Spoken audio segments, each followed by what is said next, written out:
Hello, friends, and welcome to the Nugget Climbing Podcast. This is your host, Stephen Dimmitt.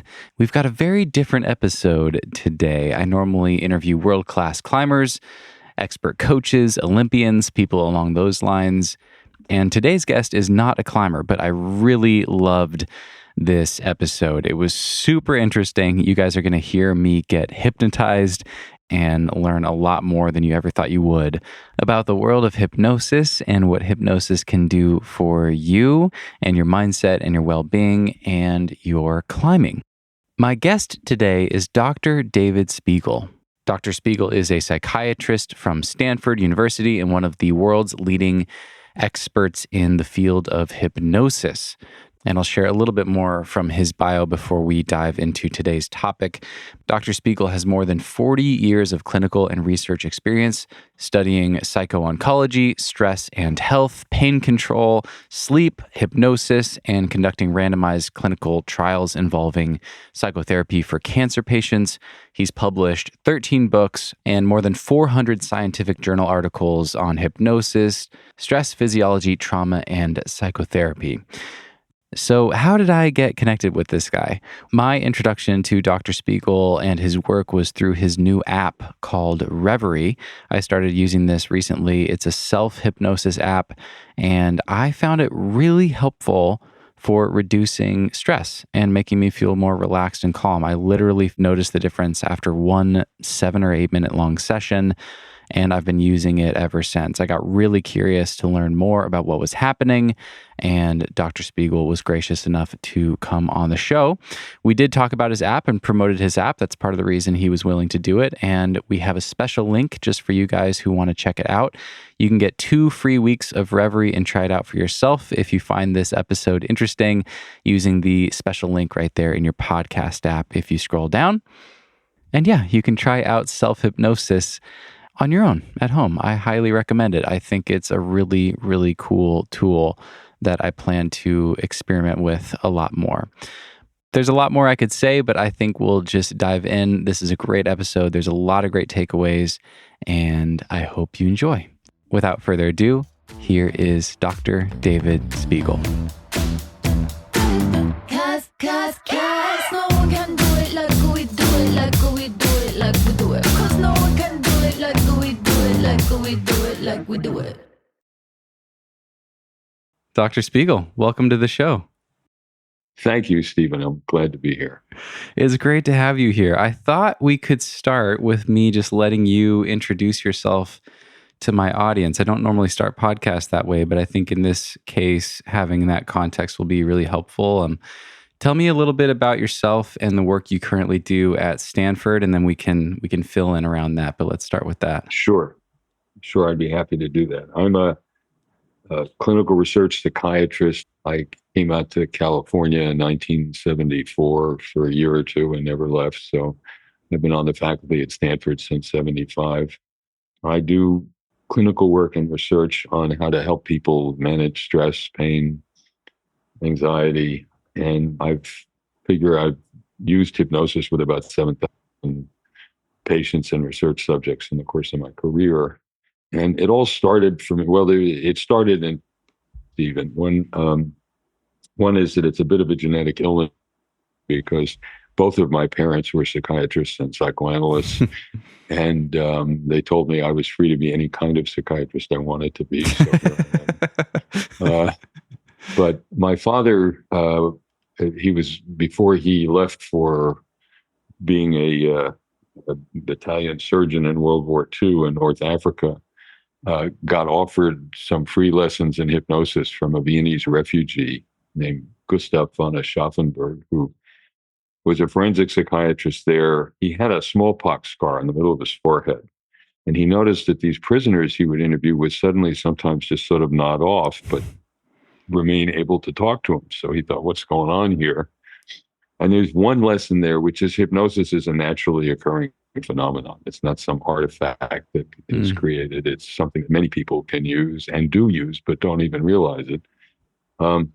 So my father used it to treat combat stress reactions and to help people with pain in combat. And when he came back, he went back to his analytic practice, but he kept doing some hypnosis. And so the dinner table conversations were pretty interesting. Hmm. And so when I got to medical school, I signed up for a hypnosis course.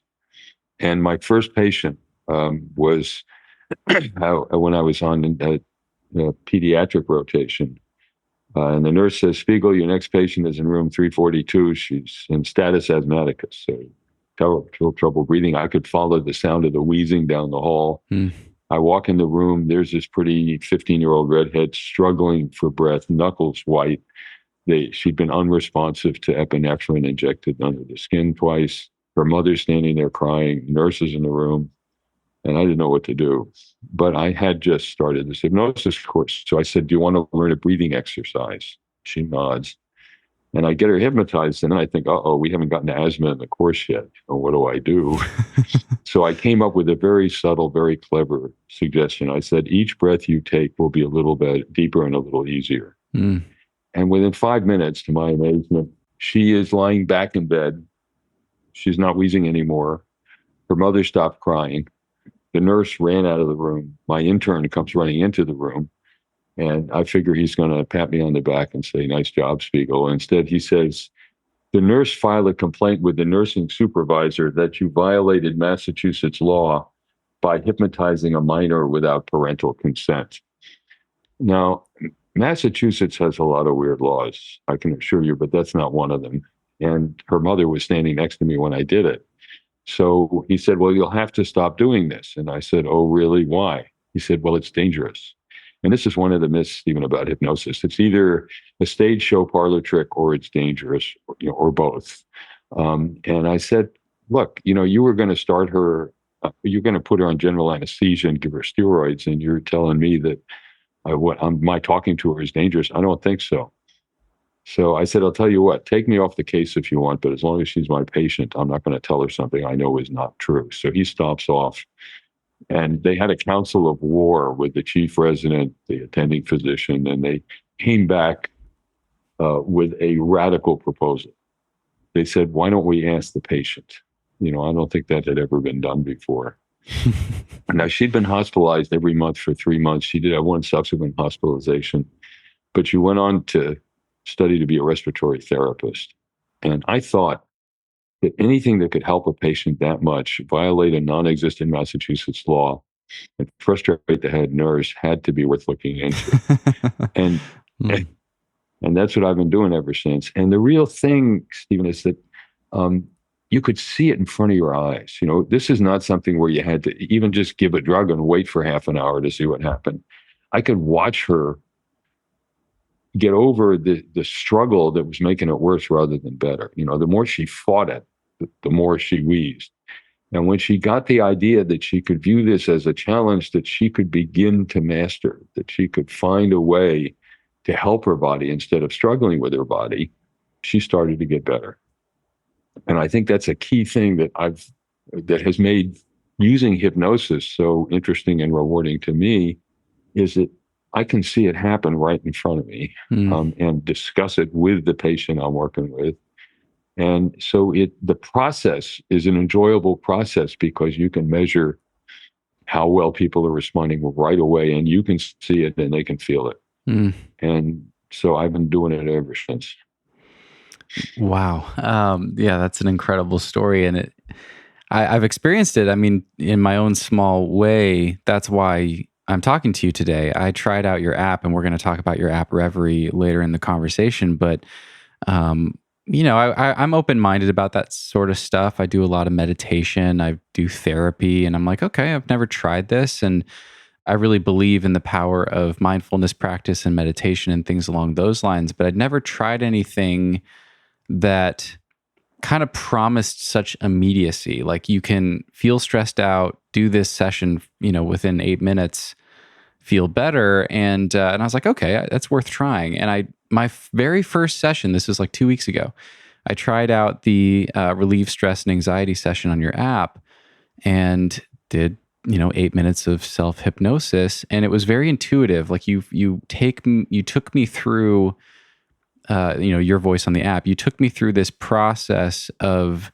just kind of revisiting an experience that I'd had within my body of extreme comfort and ease and relaxation, and kind of tune into that. And sure enough, 8 minutes later, I just felt like I was melting into my bed. It was incredible and pretty profound. And I'm really excited to dig into the why, like the what's happening behind all of that in this conversation today, but also like what are the implications for that for someone like me and for people listening, whatever it is that they want to improve. And that's just something I'm really curious about too, is what is the scope of this? Because there's all these different offerings on your app. You can focus on performance anxiety or sleep or improving your focus for work and all these different things. And I think climbers will relate to a large number of them.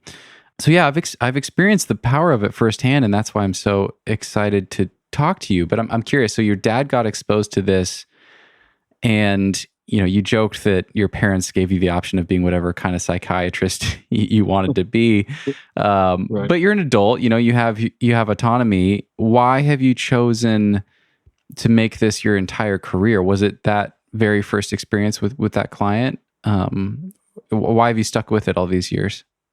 Well, it was an interesting path, and I'm delighted to hear what you're saying, Stephen, that it affected you so deeply, so quickly. And that's part of my answer is that, unlike a lot of other approaches in psychiatry and psychotherapy, many of which work and many of which I use, I use meds with some of my patients. The approaches, though, have been sort of arduous and lengthy and focused more on process than on results, on helping people feel better in a hurry.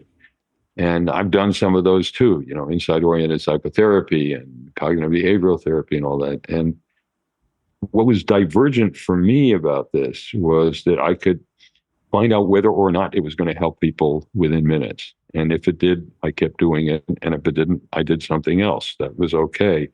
But to have that opportunity to have an experience with people right in front of you who suddenly start to feel better and get excited about it, hypnosis helps you try out being different. The thing that I find most distasteful about stage show hypnosis, which is, making a fool out of somebody, making the football coach dance like a ballerina, is actually a bad example of a good thing. And the good thing is you can try out being different. You can just see what it feels like. So you had this surprising experience for you, I think, of melting into the bed, of just feeling different in a hurry, in a way that hopefully 15 minutes before you didn't think was likely to happen. So you kind of surprised yourself at how you could change your mind-body relationship. Well, that's a powerful thing. I mean, that's really pretty interesting. And so I, set about doing research on what happens in the brain when people go into hypnosis, and we have some very interesting results I can talk about that help to explain what happens. But, more and more now, we're getting interested in new and different ways of helping people change. There's interest in psychedelics and there are some remarkable results with that, people with PTSD who take MDMA feel different, and they don't need to keep taking MDMA. They just feel they have changed their perspective on themselves. And MDMA is a drug that seems to sort of dissolve interpersonal boundaries, that helps people connect with others. And it's an idea of sort of getting over yourself. And that's true with meditation too, that over time, people who meditate are more open to just being, and not so much being someone, being a certain person, but just being rather than doing. And with some of these drugs, people suspend, it's been called the dissolution of the self with psilocybin and other drugs. With hypnosis, it isn't dissolution, but it's suspension. You can just let go of who you usually are. So I think in your experience, you didn't think before you started it that you could be this guy a few minutes later who feels like he's melting into the bed. So it's a capacity to try out being different. And that's a great psychotherapeutic tool. It's a great way of helping people see what they could do that they didn't think they could do. And connect to your body differently and use your body experience differently. And we emphasize focusing on what you're for, not what you're against. You don't fight what's going on, that just makes it worse. You find a way to sort of form a partnership with your body or have compassion for your body. I saw a lovely retired nurse yesterday who unfortunately fell and broke her wrist and had not very good surgery afterwards. And a delightful person, very sweet. But it turned out, we discovered in part in hypnosis, that she was angry at her wrist. It was messing up her life. She did a stupid thing. She got up on a stool to change a light bulb and fell and broke her wrist. And then, even though she was a nurse, she let a non-hand surgeon operate on her wrist, and he made it worse instead of better. And she was angry at him, angry at herself, angry at her wrist. And as a climber, you would understand that, part of your body gets hurt and you get frustrated with it, And I said, if that wrist were your child, how would you treat it? Would you get angry at her if she was hurt? No. What would you do? So, well, your wrist is as dependent on you as your child is. So try out being different with it and see what happens. And at the end, in hypnosis, she wound up kissing her wrist. And she was crying with tears on her cheeks. But she was having a sense of compassion for this poor part of her body that had made her miserable for the past decade. And just the capacity to get people into this new, radically different relationship with a part of their body, with the problem they've had, with the way they control their body, was just so fascinating that I just got hooked and I kept doing it. Yeah, that is fascinating. And you touched on quite a few things there that I want to double click on. But first, you talking about, I'm looking for the language, stage hypnosis. I want to talk first about what self-hypnosis is and differentiate it from stage hypnosis, because I'm guessing that a lot of people listening, their first and maybe only experience with hypnosis is, for me, it was high school graduation, watching some random performer do hypnosis on 10 of my peers and making some of them dance like a chicken, like you said, or whatever else, just making people that normally are really cool, people who protect their ego or whatever, just totally become uninhibited and do embarrassing things. And I think that probably leads to a lot of confusion about what self-hypnosis is, but also concern about whether it's safe. Like if I use this app and this person that I don't know personally puts me in self-hypnosis, is this person going to be able to control me? Am I going to be okay if I don't come out of this state? Like, what could happen? Is there a reason to be afraid? Right? There's a lot there. Sure. But let's start by differentiating self-hypnosis and stage hypnosis and get into what self-hypnosis is. Well, there's a bit of a hustle that goes on with stage hypnosis in that most of these guys who do it want to give you the impression that they can make anybody do anything and they could do it really to you or anyone else. And yet at the beginning of those shows, what they're doing is filtering through the audience to get to the 10 or 15% who are extremely hypnotizable and make it look as though they could do this to anyone, but that's not what's actually going on. They're having some people come up, they try something, they sit them down, or they're weaving back and forth while they talk to the audience and looking for people who are moving with them in the audience and asking them to come up. So they're filtering through. I test hypnotizability. I know what happens when in the brains of people who are more rather than less hypnotizable, but they're just using that knowledge to make it seem that if I can do it to him, I can do it to you, which is not true. The second thing is, frankly, that all hypnosis is really self-hypnosis. If the person is not hypnotizable, nobody can hypnotize them. If they are, there are many ways and occasions in which it could happen. And so I'm guessing you're pretty hypnotizable based on what you said about that experience of melting into the bed. And I'm actually guessing that when you're climbing, you're in a hypnotic-like state, that you're very focused on what you're doing. You're narrowing the focus of attention. You're not thinking about what you're going to do tomorrow or how you're going to drive home after the climb or whatever it is. You're focused intently, and you better be, on how you're relating to the rock and which your right hand is going to do, your left hand and all that. And that's a kind of natural self-hypnotic state that you go into. And I think that's part of why you probably enjoy it, that you can get totally absorbed in what you're doing, and everything else just falls away. It's just not important. Would you call that flow state? Is that what people call flow state? It's like flow. I knew Csikszentmihalyi, who wrote the book Flow, and one of the things he used to describe the flow experience is an autotelic experience. It's one that is so rewarding just to be in it that it doesn't matter what comes from it. It's just being in that state.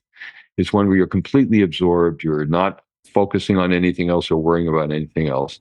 So it's just a natural narrowing of attention. So I think, yes, that flow states are the kinds of experiences that particularly highly hypnotizable people have when they're in a state like that. So that's that kind of realization and knowledge from our research is one of the things that gave me the courage to try building the Reveri app, because there was a time earlier in my career when I never would have dared to do it. I was, oh my God, what will happen? There'll be, people wandering off into hypnotic states everywhere. And, we've had about 750,000 downloads, and the number of problems is like less than 10. And there are minor things like my headache got worse instead of better or something like that. And that's what I thought. Might amuse you to know that, a century ago when cars were invented, there were state laws being passed against windshield wipers. And you think, what's wrong with windshield wipers? Well, think about it. What do? They go back and forth. What was the old hypnotic induction? It was a dangling watch. And they were afraid that people would look to the right, look to the left, and go into hypnotic states. Well, it doesn't. I met one woman who was very hypnotizable, who said she liked looking at the windshield wipers going, and sometimes she did, but not while she was driving, fortunately. But it doesn't happen. So what I realized is it's an ability. It happens all the time anyway. And when you go into a hypnotic state, it's a match between your hypnotic ability and whatever the inner or external circumstances are that are triggering that kind of experience. But it happens. So all hypnosis is really self-hypnosis, including stage hypnosis. So people are just saying, okay, I'll go along for the ride here. Now, could bad things potentially happen? Sure. I knew of a woman who came up to the stage in one of these stage shows. And he was saying, now there's a little birdie in your hand. And she was imagining this bird there. And he said, and now the bird is going to fly away. And she instead of, going on with a positive affect, she starts to shake and cry and says, the bird's not flying away. The bird's not flying away. And this, of course, was not good for the show. So he just kind of got her off the stage. And somebody found her wandering around the streets of New York at 2 a.m, kind of disoriented.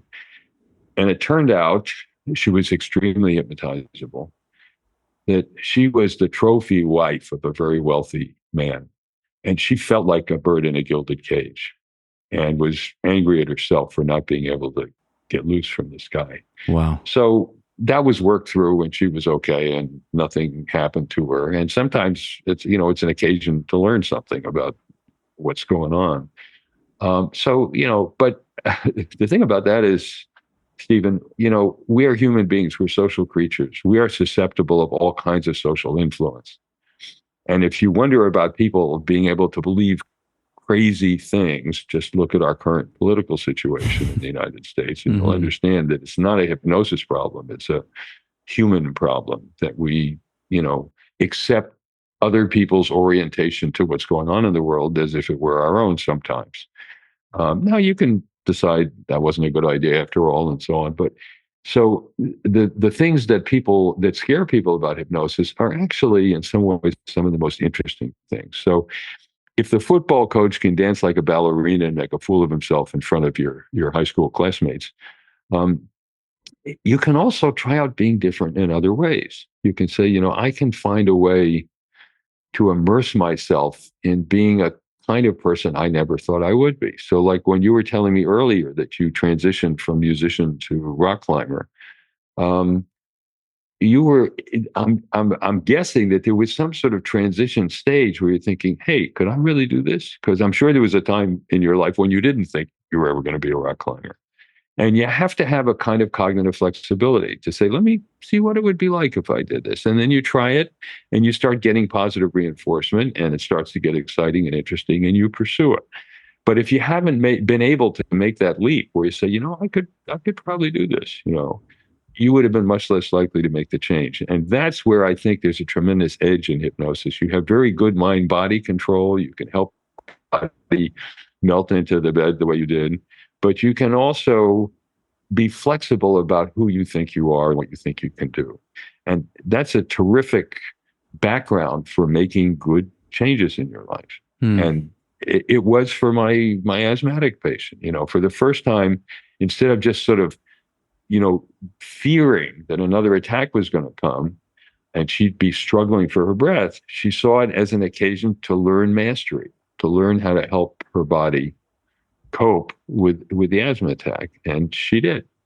Yeah, it's incredible. I mean, you're really getting into the short-term versus the long-term effects of this thing. And that's something that I'm really curious to dig into. Like, what are the implications of having this app that I can use anytime I want?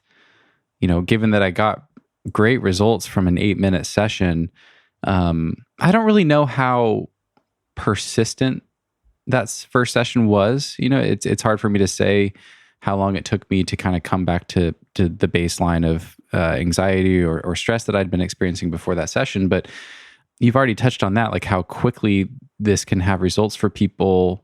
What can it do over the long term for people? And what is happening there? Like, is it rewiring our brains in some way? Is it happening on a physiological level? Is it just psychological? Or is there even, a difference between those two things? Or, well, I'd say at the least, you've got the ability now. Even if you're not using it, that if a similar situation came up, you would have a new strategy for dealing with it, that you all had the experience of it having worked. So even if you're just back to baseline, you've got sort of additional equipment with you to manage it. And it is true that neurons that fire together wire together. So over time, if you keep using new circuits in your brain, it tends to get easier to do over time. We've studied with Reveri users people's just stress reduction reactions, and we're finding that 4 out of 5 people right away have the same kind of response that you do. And even if they go back to their baseline stress levels, they can do it again just as well or better over time, each time they do it. So you've got a new arrow in your quiver, and you can use it. I think it also over time changes the way you view the situations that made you stressed. So you just see them a little differently. You say, okay, I don't like this. I remember what it's like, but I can do something about it. Here's what I can do. And you try it again. And you can try it with Reveri either just from what you remember in your experience, or you can, log into the app, go to the stress reduction, or find your focus or whatever you did, and hear my mellifluous voice guiding you through it again. And that's what's sort of so cool about the app is, I worried at first that it wouldn't be near as good as being in the office with me. And then I thought, you know what, if you wake up at 3 a.m. and need help getting back to sleep, the last thing you want is for me to be in your bedroom telling you how to do it. But you've got me there on the app. And so it's a skill that you can turn on quickly, see the benefits quickly, and then go on to do something else if you want. But does it last? Yeah, I've done research with women with metastatic breast cancer, and we would meet in weekly support groups, help them deal with their fears of dying and death and their pain and their stress and their family problems and all this. And we would teach them at the end a self-hypnosis exercise to deal with, a loss of somebody in the group or some stressor they were dealing with, and to control pain, to filter the hurt out of the pain, not fight the pain, but imagine that part of your body is cool or tingling or numb. And they came to view it as something that was not invariably a signal that their cancer had spread, and that's why they had the new pain, but that their body was suffering and they could do something about it. So they would imagine they're taking a warm bath and filter the hurt out of the pain. So that the trigger to the pain-related anxiety, which was, a certainty that their disease was progressing, got transformed into, I recognize this, I know what to do, and I can make it better. And so on average, it was a randomized clinical trial, Stephen. The women randomized to learning this along with the group therapy had half the pain that control group did by the end of the year on the same and very low amounts of medication. Wow. So it just being in a position of mastery rather than feeling like a victim can help people over the long haul deal with problems like pain and stress and focus. Do you practice this yourself? And what has self-hypnosis done for you in your life? Yes. I had a recurrent dislocating shoulder when I was younger, and it got to be more and more of a pain. I just, even just swimming in odd ways would sort of cause my shoulder to loosen up a bit more than I wanted.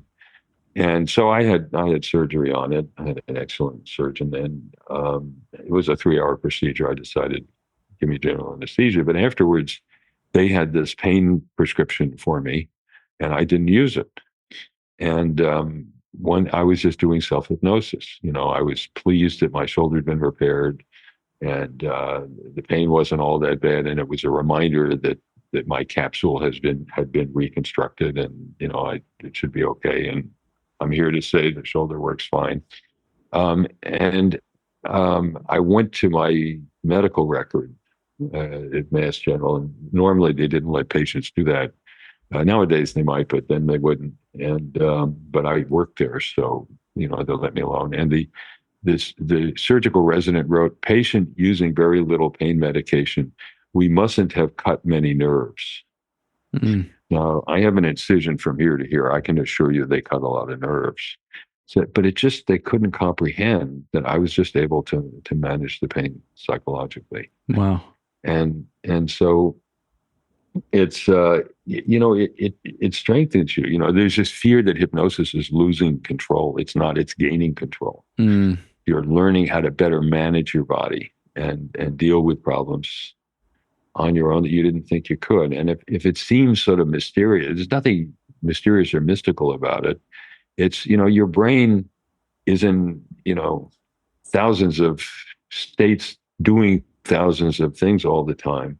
But the framework within which it perceives things, like pain, for example, is like a set of settings that the brain will resort to when it happens again. And so, being able to concentrate intently in certain circumstances, being able to filter the hurt out of the pain, to reduce pain, is something the brain can learn to do. And you don't need meds to do it. And, it's why it upsets me so much that, people say hypnosis is either dangerous or useless or both. But we lost 88,000 Americans last year to opioid overdoses. And these were not mostly suicides. They were just accidental overdoses, fentanyl and all this. And I'm thinking, why on earth aren't we taking better advantage of this 3-pound organ that sits on the top of our shoulders and is connected to every other part of the body?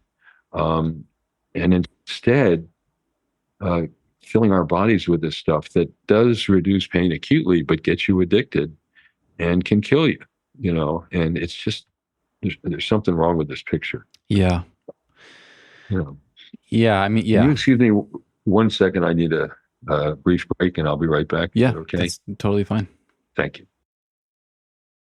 And we will be right back. This episode is brought to you by Arc'teryx. The Arc'teryx Climbing Academy is back for its 17th year. That means that Arc'teryx is inviting you to celebrate climbing culture in the world-class destination of Squamish, British Columbia. Set against the stunning background of Squamish, BC, this is your opportunity to join the mountain running and climbing communities, no matter your skill level. There are 3 days of educational clinics taught by top climbing athletes, film premieres, and live music. You'll get to meet loads of other passionate climbers at your skill level. It's 3 days of inspiration, education, and community. So don't wait to book your spot. The clinic lineup is being released on April 30th, and clinics go on sale May 9th. And the event takes place August 23rd through the 25th of 2024. So mark your calendars. Head over to squamish.arcteryxacademy.com. I put the link right there in your podcast app. And be sure to follow at Arcteryx Academy on Instagram for news and updates. Celebrate climbing with the Arcteryx Climbing Academy. This episode is brought to you by Crimpd. If you are psyched to level up your climbing in 2024, check out the Crimpd app. This is the most useful app I've seen when it comes to self-coached training for rock climbing. Crimpd has dozens of workouts that focus on all the different facets of climbing performance and training: strength, endurance, power, flexibility, you name it. You can find workouts for whatever you want to train, and they have been carefully crafted by world-class climbers and coaches. I did a really fun collaboration with Crimpd last year, and one of their featured playlists is a selection of workouts that I made for those of you who prefer to train on real rock. Emil Abrahamson also has a playlist to help you guys address common skill and strength gaps on the journey from V0 to V15. And Ryan Devlin over at the Struggle Podcast, who's a friend of the show, has a playlist for pumpy overhanging sport climbing as he chases his first 513 at the Red River Gorge. So you can find all of that and a lot more in the app. It really is a treasure trove of training information, and it will guide you every step of the way. So check out Crimpd. You can learn more and download the app by going to crimpd.com. That's CRIMPD.com to get started and download the Crimpd app for free. And now, back to the show. All right, before we go much further, I think we should sooner rather than later have you do a session with me if you're willing to. I think it would be interesting to do a session and show people what this is, have them see exactly what it looks like or what it sounds like if they're just listening to the podcast. And then we can talk about it more. We can kind of break down what's actually happening and why the different pieces of it are important. But before we jump into that, I want to share a little bit more about my first experience and about doing the self-hypnosis test on your app. I thought that was really interesting. So earlier you said that I was probably, quite hypnotizable. So I took the test. It's a really quick test that you can do on the Reveri app. And my result was moderate. It said, you are hypnotizable and ready for growth. You can expect great results from Reveri. Regular sessions will sharpen your skills and boost the impact you see from self-hypnosis. There was a frequency recommendation 3 times per week. The impact timing was I could expect immediate impact and better results within a couple weeks of doing it. And then I thought this was interesting. It also identified my brain style, and the style that it gave me was the diplomat. And it said, you have a balanced approach to thinking. For some scenarios, you can be highly critical, often looking for order and rational explanations. For others, you lean into your imagination and are more trusting and open-minded. You will respond well to some hypnotic exercise and feel the immediate impact, while others might require a little additional practice. Find the ones that work for you and lean in. And I just thought that was so on the nose. I talk about this a lot, but you don't know my background. I was an engineer for many years before pivoting and doing the podcast. And so I kind of will tease myself for being like the typical engineer, because I can be hyper analytical and very rational. But I was always a little bit of a misfit as an engineer. I was also really open to stuff that was woo-woo to a lot of the engineers, and I'm also kind of half artist, half engineer, and the diplomat thing just really hit it on the nose. And I guess the question, or the thing that I thought was really interesting, is in my first hypnosis experience with your app, I felt totally like going into it, I was like, I'm totally open to whatever happens. I've experimented with some psychedelics and had some really powerful and profound experiences with that. And Some of them have been some of my most powerful experiences of my life and have had a really positive impact on me. And maybe something significant is going to happen here. I don't know if I'm going to lose control, but I'm going to trust that this app is safe. I was surprised that I felt very conscious and very aware of exactly where I was and what I was doing throughout the hypnosis experience. I didn't feel like I was in hypnosis. I felt like I could have opened my eyes and stopped any time. And yet, the impact of that first session was palpable, was very strong. So I'm like, okay, I wasn't even fully bought in here or fully under hypnosis, but it still worked. So that's really interesting to me. So yeah, tell me a little bit about that. Is everybody hypnotizable? To what extent can hypnosis be learned by people who are more closed off maybe, or hyper analytical and less into, the woo-woo stuff? It's more that you can learn to make the best use of the level of hypnotizability that you have. And we are doing some research now on enhancing it, actually, using transcranial magnetic stimulation. We just published an article in Nature Mental Health showing that if you give people stimulation over the left dorsolateral prefrontal cortex, you can help to control the dorsal anterior cingulate, which is part of the salience network right in the middle of the brain. And that may be a way of enhancing hypnotizability, but by and large, what you got is what you use when you go into it. And your description of being, part engineer, part artist is a beautiful description of what people in that mid-range tend to be like. You can allow yourself to have the experience. Some people just don't know what you're talking about. But you also can step back and think about it. Say, well, what does it mean? Do I really want to do this? And so your description of yourself as a diplomat, I'm glad that the model fits so well, and it makes sense to me that you have the kind of brain that does both. You allow yourself to immerse yourself in it, but then you reflect on it and say, what's going on here? There are some people who are so hypnotizable that they don't know what you're talking about when you say, well, how do you understand this? What does it mean? And you say, it just was. People, good actors are like that sometimes. You say, you were great. And they say, what do you mean I was great? I was just being that person. The method in acting is just be that person. And for you and me, maybe you could try out what it felt like to be that person, but you'd always also kind of be aware that you're not them. There are some people who can really just suspend their judgment and be somebody else and not think about it or worry about it or care about it. They just have the primacy is in the experience. And there are other people who are always in the evaluation and judgment and reasoning about it and can't do it at all. So one of the fun things about hypnotizability and hypnosis is that you can very quickly get a good feel for what your cognitive style is like and how you balance experience and reason in your life. It's interesting that, it's different in childhood. All 8-year-olds are in trances all the time. You have an 8-year-old kid, you call him in for dinner, he doesn't hear you. He's out absorbed in what he's doing all the time.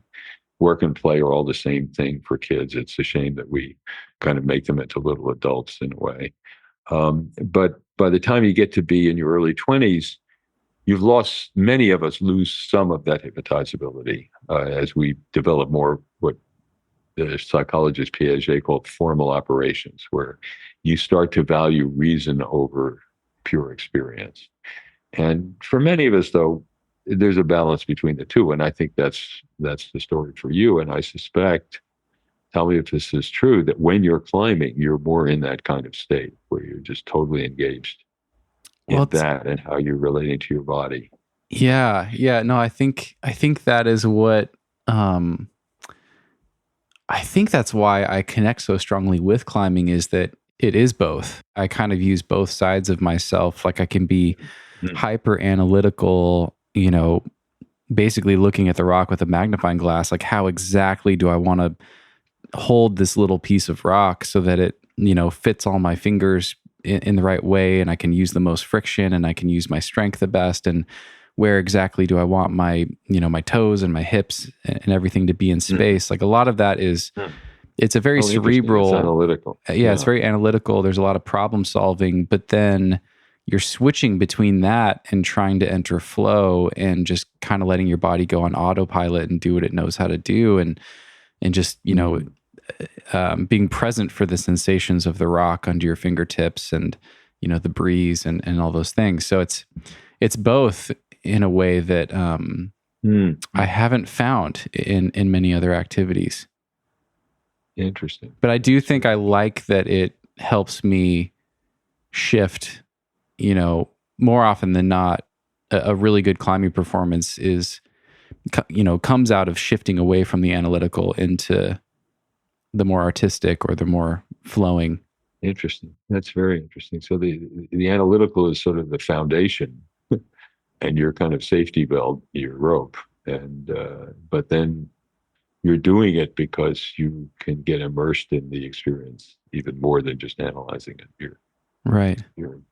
You're feeling your way into it as well. And I wonder, I'm drawing this connection right now. I wonder if the way that people climb will be highly predictive of their hypnotizability. Because, you see some people who, there's a lot of science people in climbing. Climbing tends to attract engineers, mathematicians, doctors, science people who are interested in the problem solving element of it. And those people probably tend to stay more analytical, or maybe they're like me and they're kind of a mix. But then you also meet people who are so intuitive, and climbing is like, an expression of their self, and it's their art. And, they don't even know how they got up a section of the climb. They just let their body do it, and that always fascinates me, because I have a hard time understanding and connecting. I'm like, how could you not know what you just did? I'm sitting down here on the ground watching you, and I know what you did. How could you not know what you did? And some people are just so immersed. So I wonder if those types of people are highly hypnotizable. I would bet good money on that. I think that's exactly right. That they're thinking through their body. Their body is just kind of an extension of their brain, but it's more a somatosensory process than a cognitive one for them. And so it makes sense that there would be those different styles. Well, you had said you wanted me to take you through an exercise. I'm happy to do it if you would like. Let's do it. Do you want to focus on a problem? Do you want to repeat the hypnotizability test first, or you want to just go on to deal with an issue? Do you think this will be follow along for people? I would think so. That they could. You mean they could follow along? They could hear us do it. They could hear you doing it for me, and then they could do it alongside and try it out. Yeah, sure. Don't do it if you're driving, people. Be sure to pull over if you're driving. That's right. And turn off your windshield wipers, right? Yeah. Well, what do you think? Do you think there's value in doing the hypnotizability test? And will we be able to tell people, like, if you had this type of experience, you're likely very hypnotizable, or you're likely not? Or can we give people that over a podcast? Yeah. I mean, their experience will be different, and doing it on the app is the most individualized way of doing it, because what I would be doing is seeing what you do, and we have some idea about that. Not everybody will respond that same way. So we could do it either way. I mean, what it feels like, but we could, give people an illustration of what it's like, if you like, or we can just go on to a problem that you'd like to. Yeah, let's do the whole thing. I think the hypnotizability test would be interesting. Good. And then I think a relieving stress and anxiety session would be good. Good. That's always, I tend to take on too many things and overwhelm myself. I want to do everything in climbing. I want to do everything with the podcast. I just bought a house. I have a bunch of house projects. So it's very easy for me to tap into overwhelm. And that's always something that I can benefit from working on. And I think a lot of people can relate these days. So sure. I think that'll be good. I can get more specific if that's helpful. But yeah, I'll let you take the wheel. Where do we start? All right, good.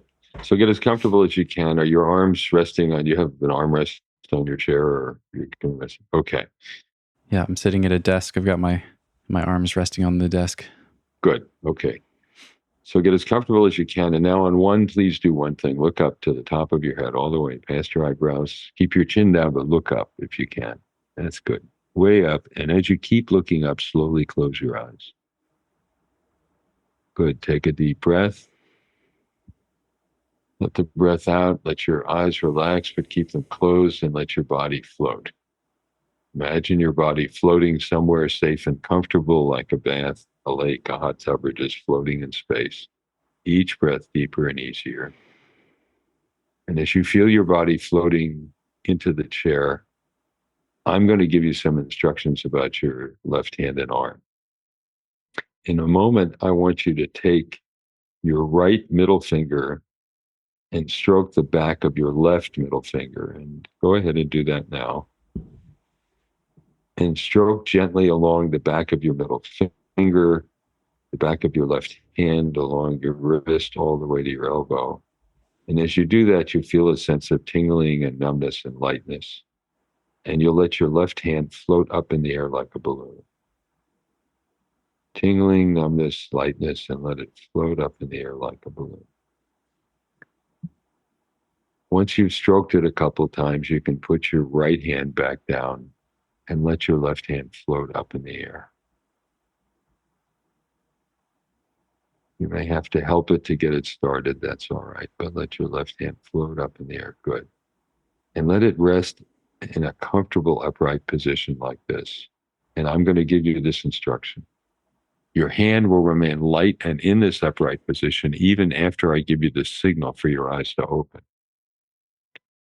Later, when I ask you to pull your left hand back down with your right hand and then let go, your left hand will float right back up to the upright position. You'll find something pleasant and amusing about this sensation.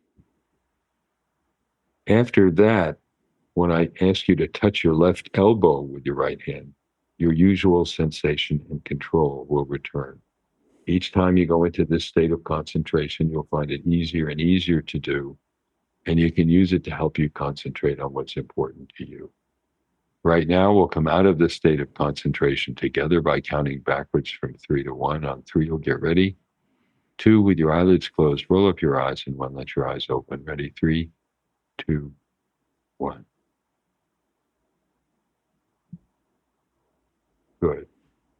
Now, stay in this position, please, and describe what physical sensations you are aware of now in your left hand and arm.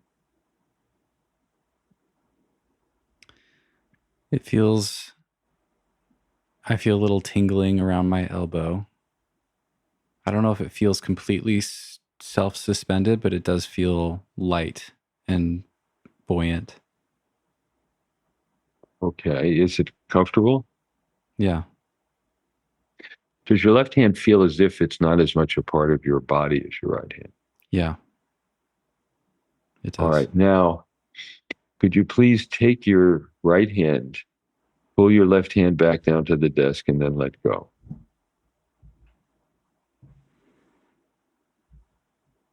Now, turn your head, look at your left hand, and watch what's going to happen. I see a little smile there. Yeah, so I'm looking at my hand. It's still resting on the desk, but I'm smiling. I'm almost laughing because it does feel very different from my right arm. It does. Tingling. Yeah, it's an interesting sensation. And while you're looking at your left hand, just imagine it to be a big, buoyant balloon.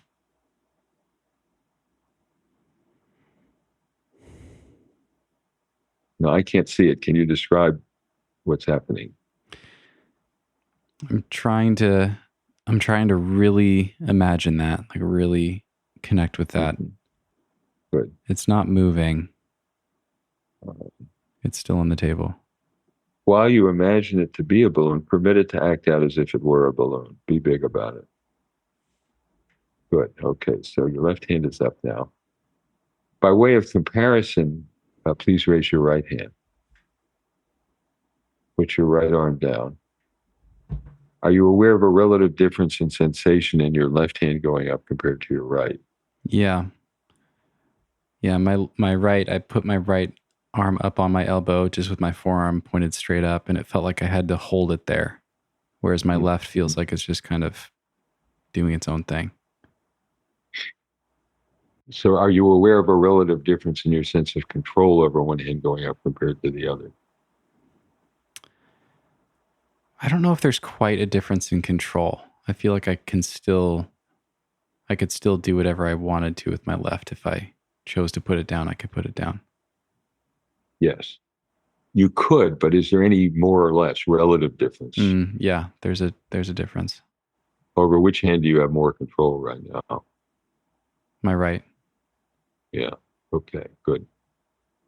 Does that surprise you? No. Okay. Now, please take your right hand and touch your left elbow and then let go.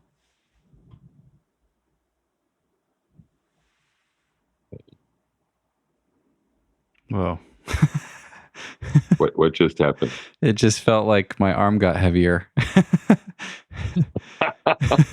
And my left arm just fell right down. I was like, oh, I don't feel like holding it up anymore. Does that surprise you? Yeah, that surprised me. Wow. So would you say the control is equal now in the two hands? Yeah, I think it is. What's interesting is I forgot your instruction about the elbow. I didn't remember what was supposed to happen next, but but now you remembered that has something to do with it. Yeah. Did you have a sense of floating lightness or buoyancy in your left-handed arm during the test? Yes. Did you have that sense in any other part of your body, head, neck, thighs, abdomen, chest, all over, or just your left-handed arm? Just my left-handed arm. Okay. So your score, let's see, would be 2, 3, 5, 7. Your score is 7 out of 10. So it would put you in that mid-range. The scores from 8 and above are high, and 3 to 7 are mid-range, and then 0 to 2 are low. So you would be and did this feel like about what your experience was like when you did it on the Reveri app? Similar, yeah. So you had the experience. You needed a little encouragement to get the hand back up, but you did feel definitely that it was lighter.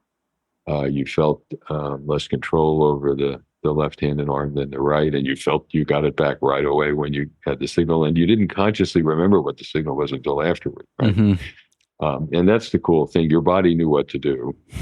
And so in an interesting way, along with what you said before, Stephen, this does kind of mimic, I think, the way you said you climb, was that there are these two parts of you. And one is the sort of, I got the instruction, I understand it, I'm thinking about how to approach the problem and deal with it. And the other is at some point, you just observe what your body is doing and it does it. Mm-hmm. And so you have this balance that we call the diplomat of having the experience, but evaluating it too. And so I think do you think it seems to me like it pretty much matches the way you describe yourself as a climber? Yeah, I think so. Yeah. Part engineer, part artist.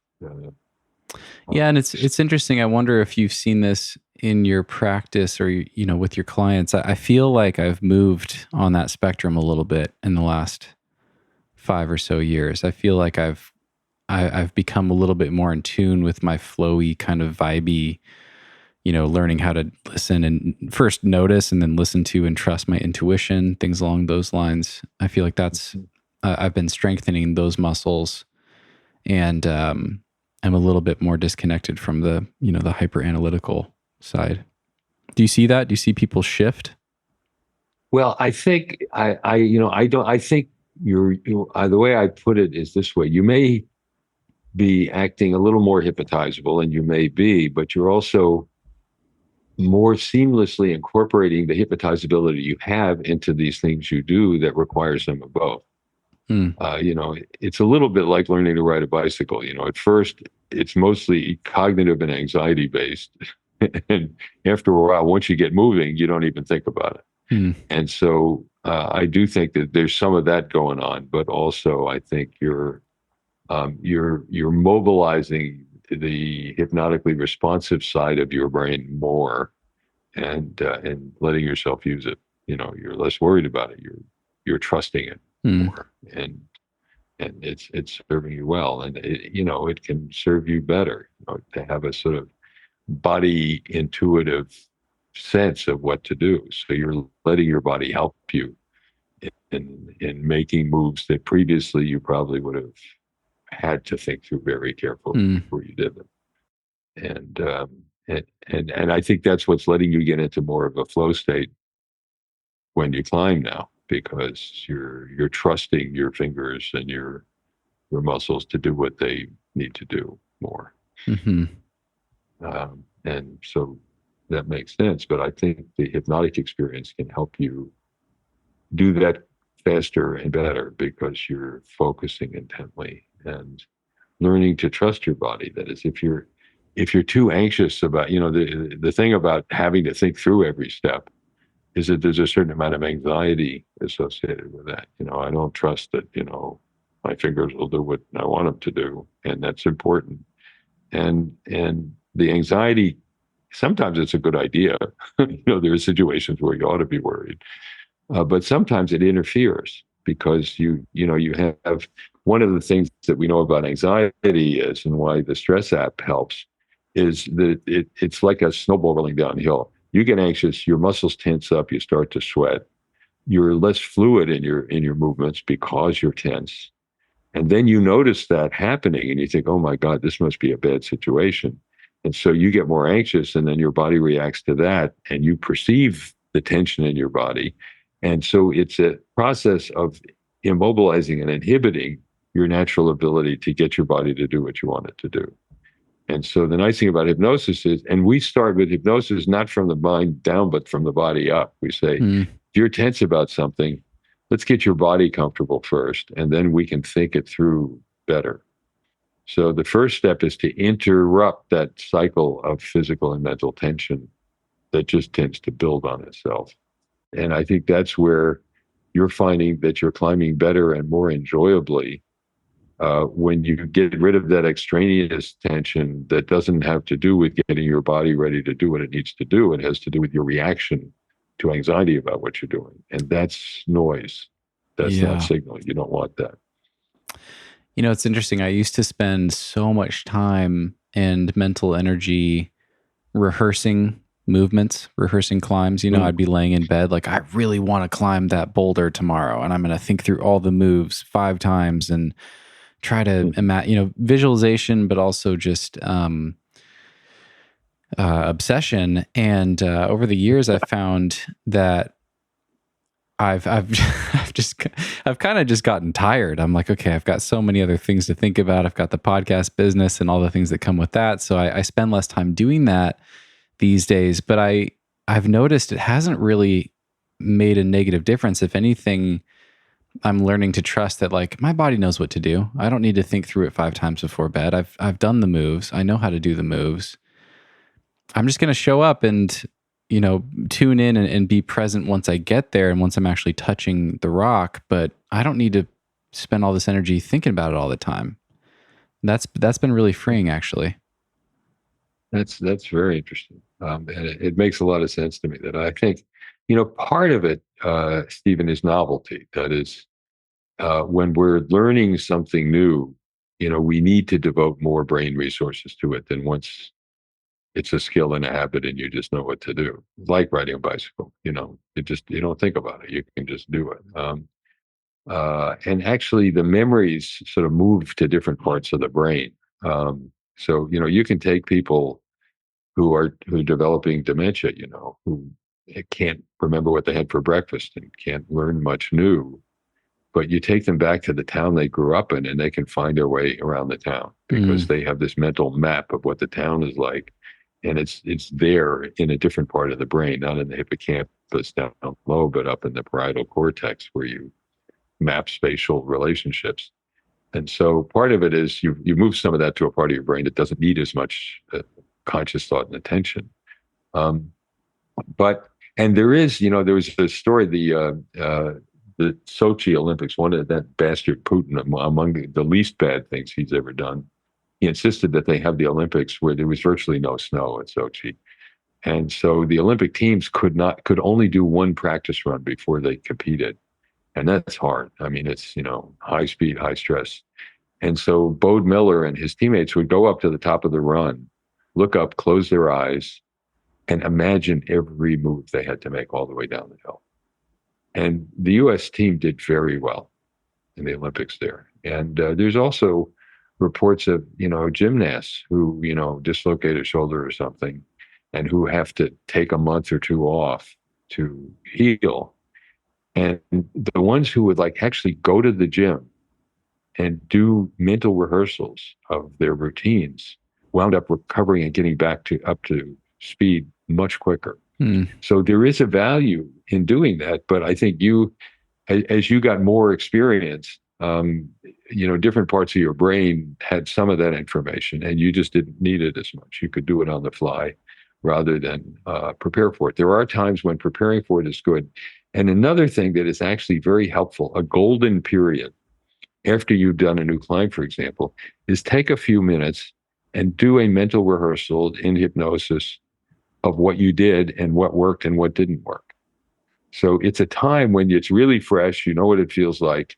And that sort of a debrief can help you very much the next time, not to make the same mistakes twice or to emphasize the things that worked really well. And so it's a good thing to do, to take a few minutes after your climb and review mentally what you did, what worked, what didn't. And you said to do that in hypnosis. What would that look like? How is that different from simply closing your eyes and trying to visualize and imagine the sensations? Well, if you're pretty hypnotizable, they're sometimes not so different, but you're sort of pushing your brain to re-experience it rather than just remember it. You're trying to say, what did it feel like when I made this move to the right instead of to the left, or hooked my foot over the rock instead of pulling up with my arm? But what you're trying to kind of relive it and get the most vivid experience of it. And so I think you enhance your brain's ability to fully reprocess what happened and feel it, not just think about it. And so I think it's a sort of more intimate and thorough way of going through the experience. And it doesn't have to take a lot of time, and it doesn't have to be the whole thing, but you will probably, after a climb, have some particular thoughts about aspects of it that either went great, you were surprised at how well it went, or were really tough and you might want to try something different the next time. So, selecting those parts of the climb that you really want to think about, I think you can do more intensely and experientially with self-hypnosis. Yeah, fascinating. I want to return to the hypnotizability test for a second and talk about those numbers. So for people, I guess, what percentage of people do you expect to fall into the middle, the 3 to 7, kind of the moderate range? The middle it's about 60%. Okay. Almost 2/3 of people. And then is it like 20 and 20 on either side 20 of that? and 20 on either end. That's right. Okay. That's exactly right. So do some people, because this fascinated me the first time I used your app, I've never had my hand, you say let your arm float. I've never had my hand just involuntarily float up to a vertical position. I always have to help it along, but then it does feel lighter and more buoyant. For some people, for that 20% that are like 8, 9, 10 on the hypnotizability scale, does their arm literally just float up on its own accord? That's fascinating. Yeah, absolutely. It just pops up, and there's looking at it like, what the hell is going on here? I love that sense of surprise, because that's where you're really confronting being a different person. I didn't think I was the kind of person whose arm would just take off on its own.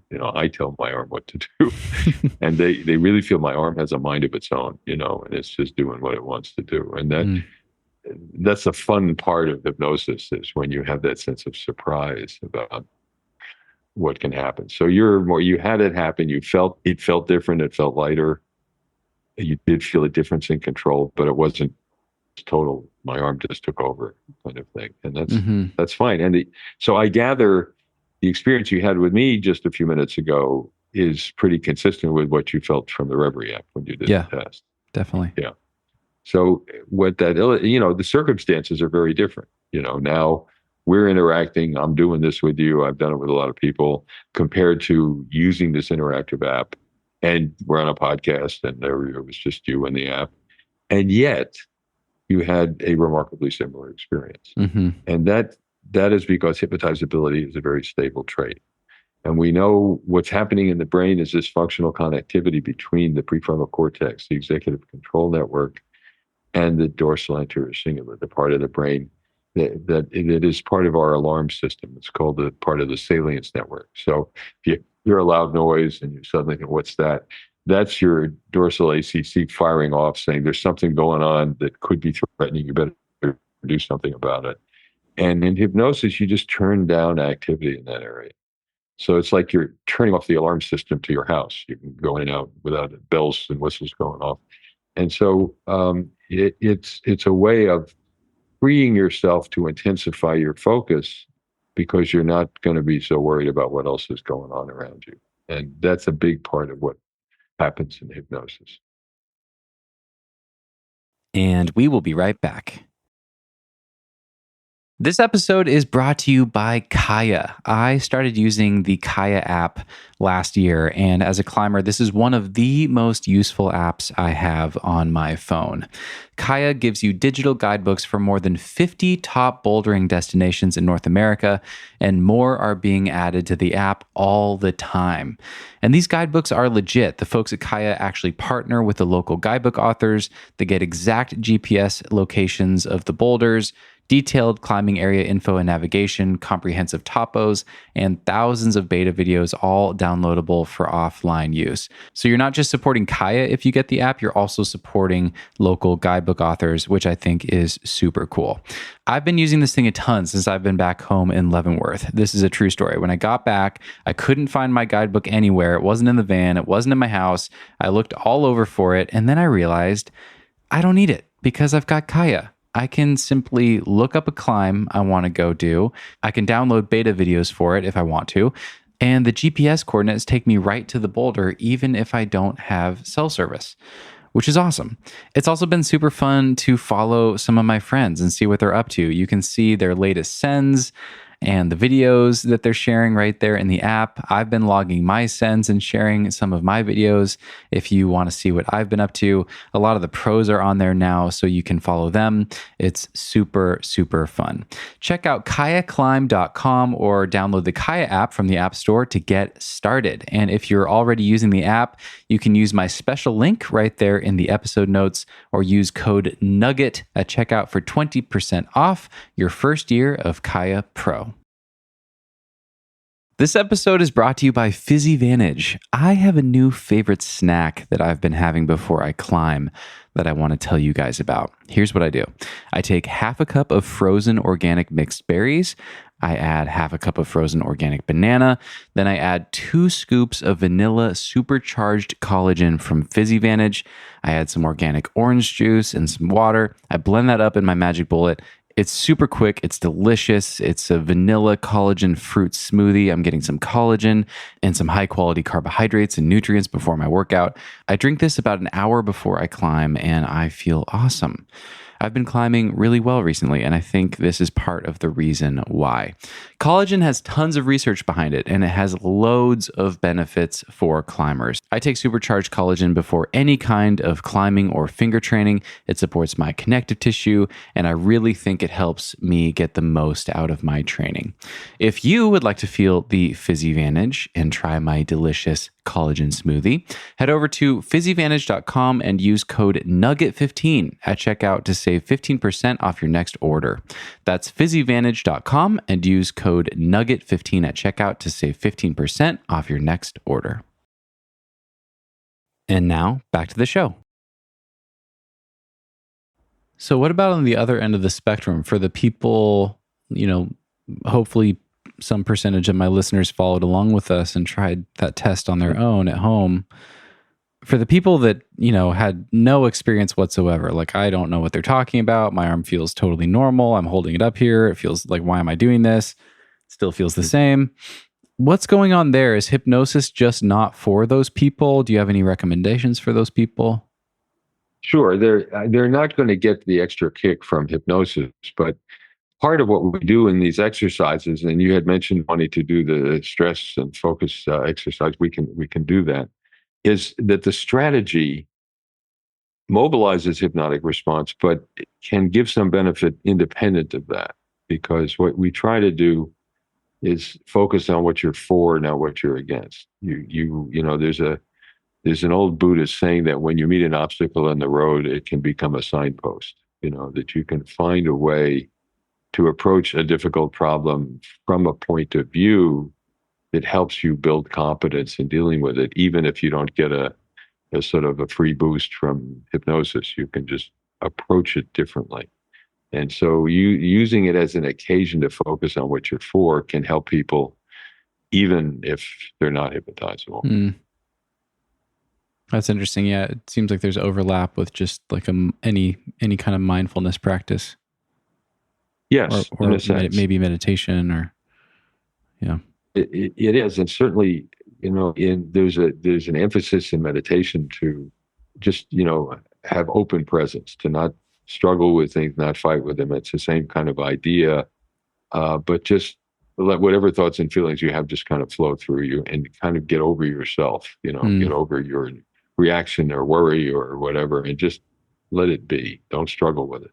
And this is something like that, focusing on what you're for, on how to view this as a situation that's an opportunity for mastery rather than a problem for you.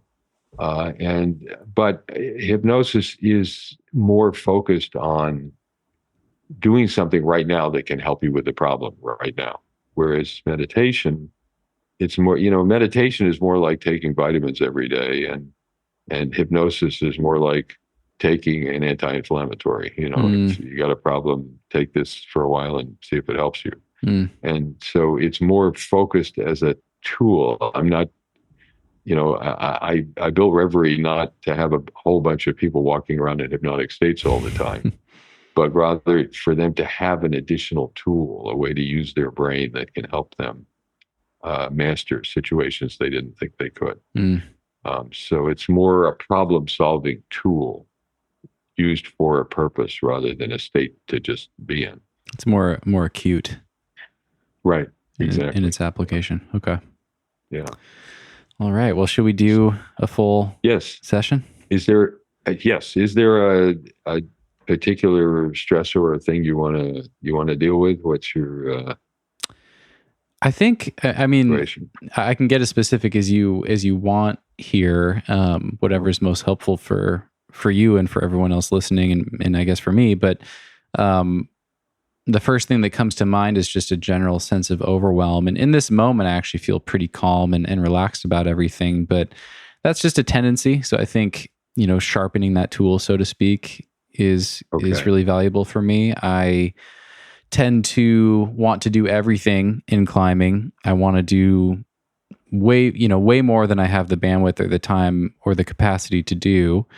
I'm also, always saying yes to too many things with the podcast and always keeping myself busy. Every time I set aside a day to do nothing, I end up, saying yes to something that could fill that that time. And now house projects. So I'm kind of just, it's easy for me to just, put all of that on the screen. I'm sure we're gonna get to that, but just kind of the sense of like all the stuff I have to get done, and just reminding myself like, there's time, one thing at a time, one day at a time. I don't have to do all of the things on my to-do list right now. Got it. Yeah. Okay, good. Well, that's a good thing for us to focus on. So okay. That's plenty. That makes a lot of sense. So, and so what we would do on the Reveri app, I will do with you, and I hope your listeners will give it a try too and see what it feels like. All right. So people can follow along wherever they are? Yes, by all means. Okay. By all means. Unless you're driving. Don't pull over. Get comfortable. All right. So get as comfortable as you can. On one, please do one thing. Look up, all the way up again to the top of your head. Two, do two things. Slowly close your eyes and take a deep breath. And three, do three things. Let your breath out. Let your eyes relax, but keep them closed. Let your body float. And then let one hand or the other float up in the air like a balloon. And that'll be your signal to yourself and to me that you're ready to concentrate. You have to help your hand to get it started, but just let it float up in the air. Good. And let it rest in a comfortable upright position. Now, I first want to do a little breathing exercise with you. So please inhale through your nose, starting with your abdomen. So a diaphragmatic inhale and stop after halfway. Hold, and now expand your chest. Fill your lungs completely through your nose. And then slowly exhale through your mouth. Very slowly.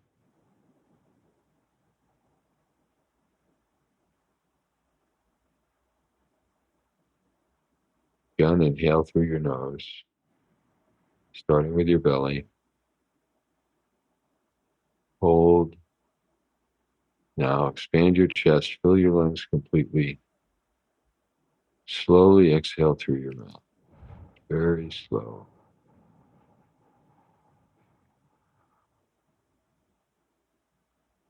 One more time. Inhale, expanding your belly. Hold. Fill your lungs, and then slow exhale through your belly. Exhale through your mouth. Slow exhale through your mouth. Letting your chest and your belly collapse inward again. Now, with your eyes closed and remaining in this state of concentration, please describe how your body is feeling right now. Feel very comfortable. Good, good. Very So relaxed. You feel relaxed. How would you rate your current level of tension on a 0 to 10 scale right now? Probably a 4. 4. All right. And can you remember what it was like before we started this exercise? Probably similar, maybe 4 or 5. Okay. All right. But notice how, as you breathe in this way and let your body float, you can help it to feel more comfortable. And please imagine now that you're floating in a bath, a lake, a hot tub, or just floating in space. Each breath deeper and easier.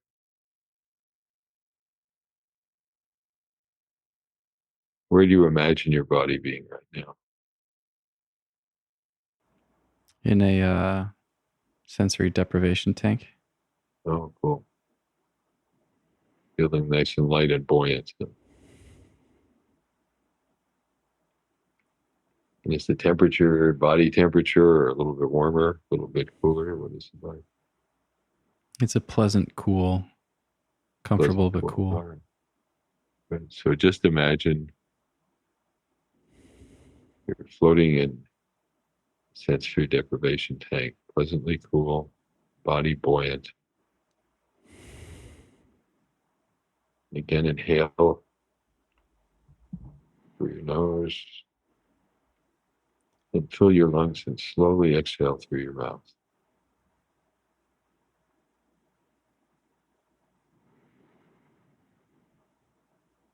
How's your body feeling now?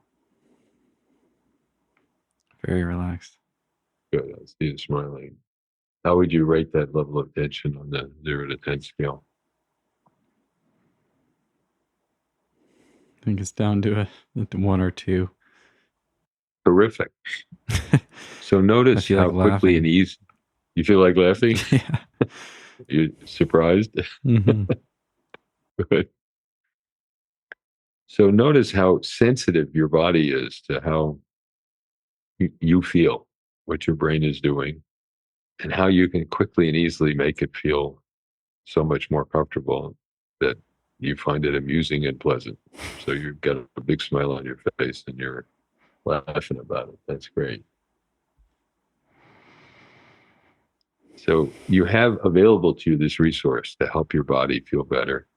And now that you do, please picture in your mind's eye an imaginary screen. It could be a movie screen or a TV screen or a piece of clear blue sky. And picture on it a pleasant scene, somewhere you enjoy being. Body floating.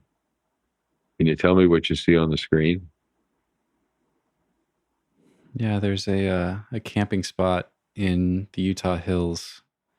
I always love it out there. The sunsets are always amazing. I'm picturing sitting on top of my van at sunset.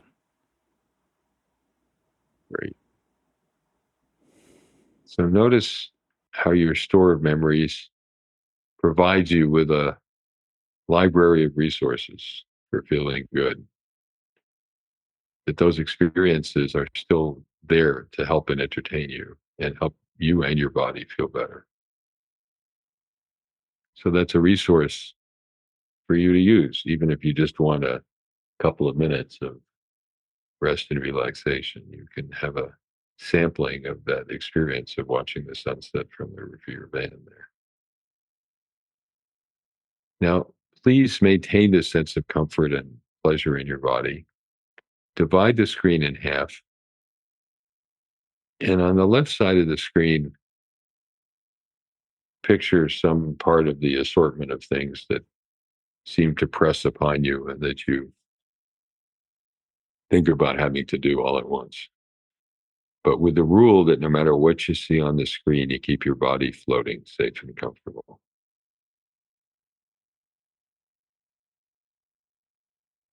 So what do you see on the left side of the screen right now?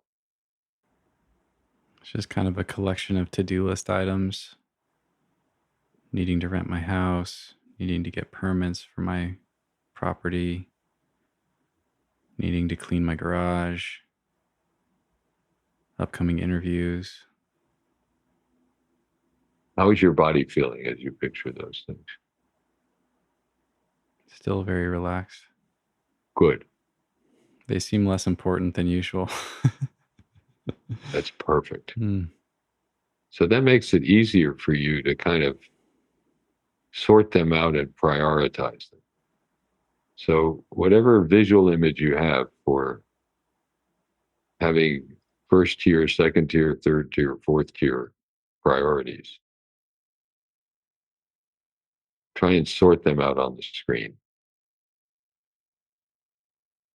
So pick the one that really seems to need immediate attention and move it over to the right side of the screen. That's your to-do priority list. So what are you moving over to the right side? Preparing for upcoming interviews and recording some new advertisements for a new sponsor. Okay, good.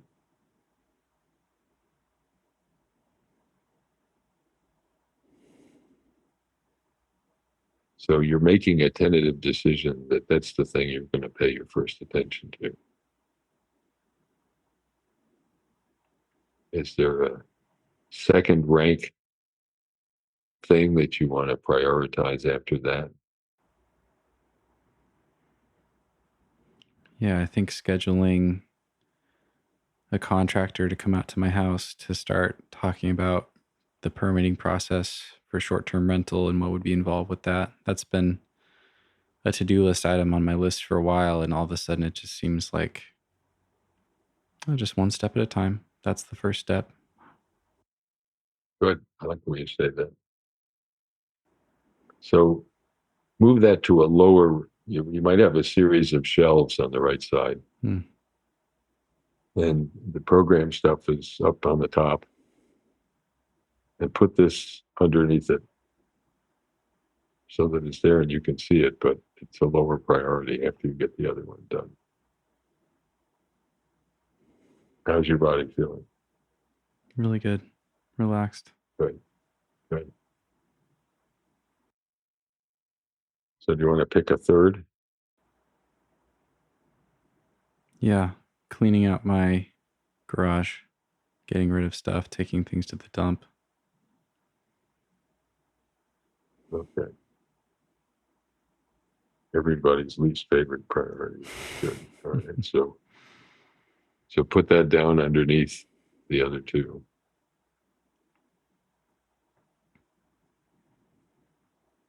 And I take it you still got some more on the left. Mm-hmm. So you can either move some of them over or just leave them in the to be arranged bin on the left. Now, how does that feel to you in terms of being sure you get done what you need to, but not feeling besieged all the time by all of them? Does that help?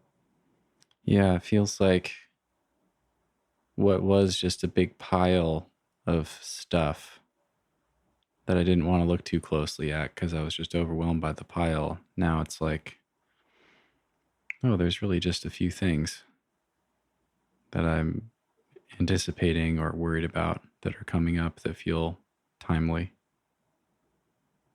That's good. So you don't need the time pressure that's associated with a couple of them to kind of infect the entire pile as though you have to do everything at once, which makes it also seem overwhelming. So let's go back to the float tank. Body floating safe and comfortable. And you're making now the task that you want to get done a more pleasant and doable experience because it isn't infinite. It seems more doable now, I hope, because you've got it prioritized. And you're doing it with your body relaxed and comfortable. So you can worry about it, but your body doesn't have to do that along with you. And that will make it a more doable and pleasant experience. So now take a few moments to reflect on what this means to you in a private sense. And then we'll come out of the state of self-hypnosis together by counting backwards from 3 to 1. On 3, get ready. On 2, with your eyelids closed, roll up your eyes. 1, let your eyes open. Ready? 3, 2, 1. Let your hand float back down, make a fist, open it, and that'll be the end of the exercise.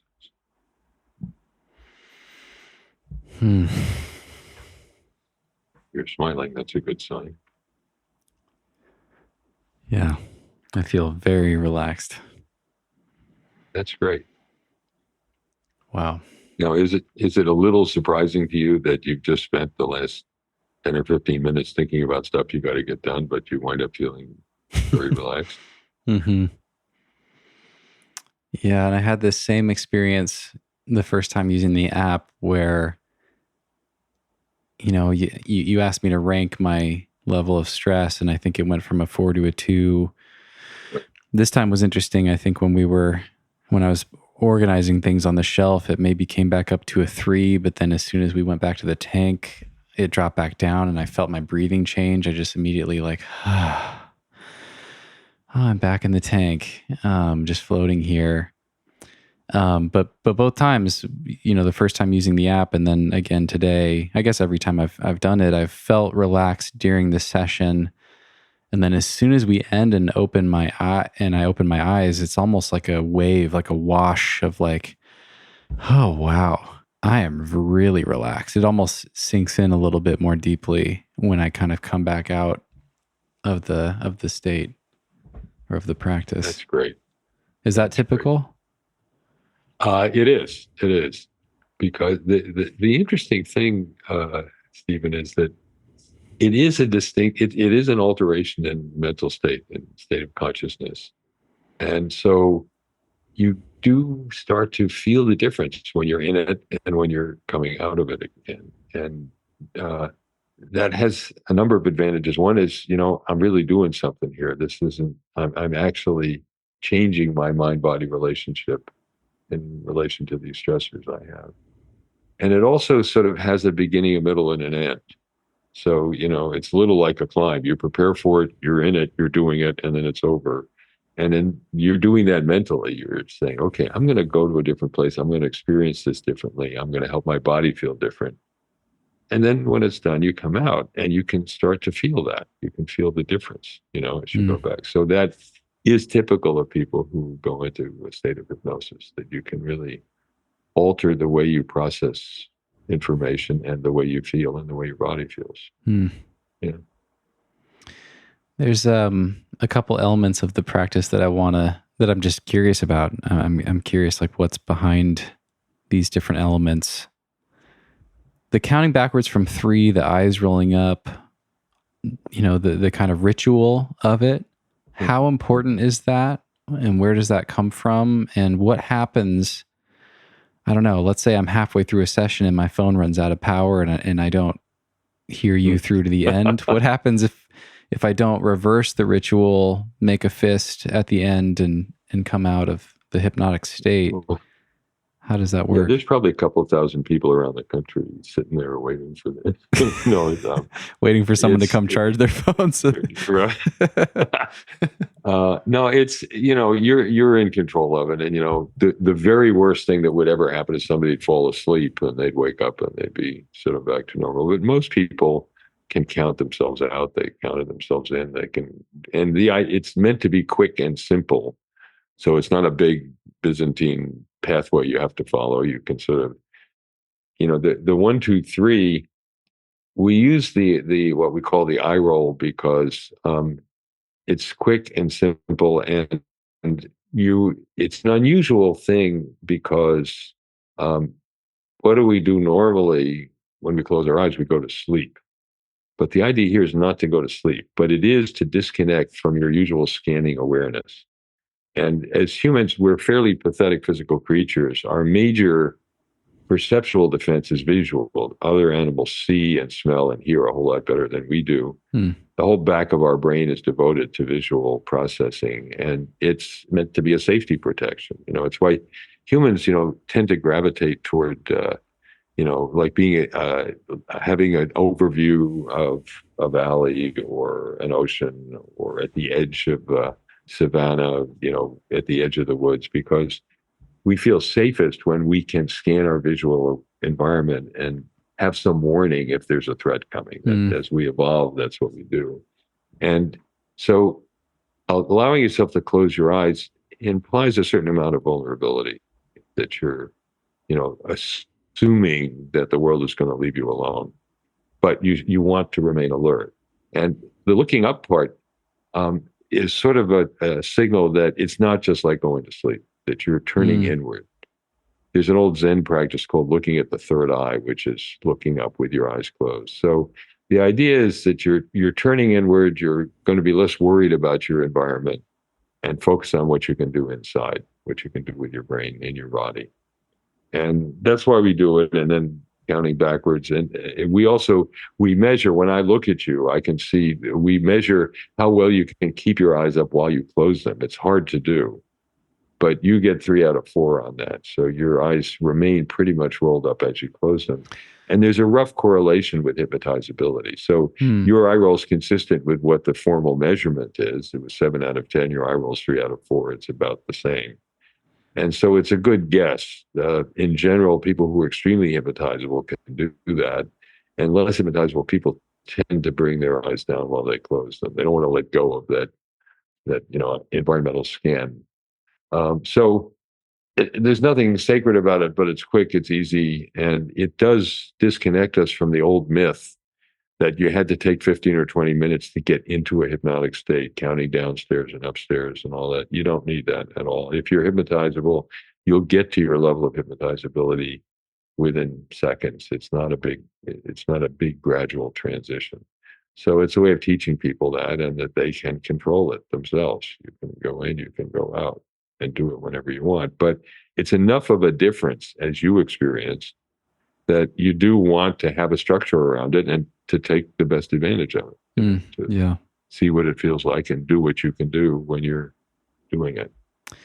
Yeah. I'm amazed at how powerful it has felt in my couple weeks of experimenting with some different sessions. I've done the sleep session several times as well. And Great. yeah, it gets me excited to just play with it more and see what comes out of it. The eye roll thing is really interesting. I noticed that the first time I tried it, it's hard. It's hard to keep looking up and close your eyes. My eyes get really fluttery. I can't smoothly, slowly close them. Right. So that's interesting. Right. But it makes sense that it would just be kind of a mental cue to enter into this state. Right.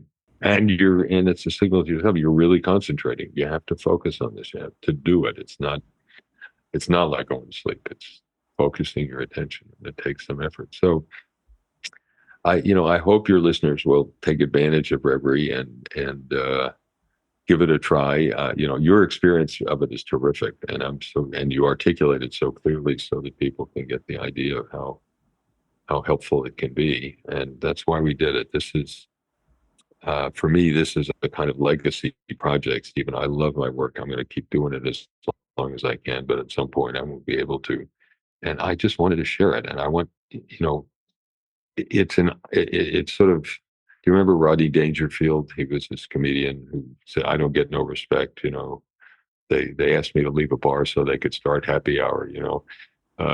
Hypnosis has been the Rodney Dangerfield of psychotherapies. People just don't take it seriously, and we're contaminated with the stage show image. But there are snake oil drugs too, and yet we use a lot of meds. So, but part of my problem is I don't have thousands of ex-cheerleaders going to doctors' offices, selling hypnosis to them. And so I want people to be able to access what this can help them do. And that's why we built Reveri, and we hope that people will take advantage of it. The first week is free. If you're not happy with what's happening, you get your money back, and it's not very expensive anyway. And so people can download it from our website, www.reveri.com, or from the App Store if you have an iOS phone, or Google Play if you have an Android, and just try it out. And we have a hypno pharmacy where we ask a bunch of questions, and then we kind of set up a program for you to which of the apps to use as you're doing which of the programs in the app. And I really hope it will extend our reach and help people the way it's intrigued you. I'm delighted to hear your stories about it. Well, that's beautiful. Yeah, you've made a great thing, and I'm honored to be talking with you just because I was excited to share it with my audience. I'm not getting anything for having you on. I just have really been impressed with the app and enjoy it, and wanted to find out what the hell's happening here. How is this working? I love it. So yeah, I've really enjoyed having you on. I wonder, I know we're coming up on time. We've got about 15 minutes before you're hard out. There's a couple more things I want to talk about, if that's okay. Sure. Happy to do it.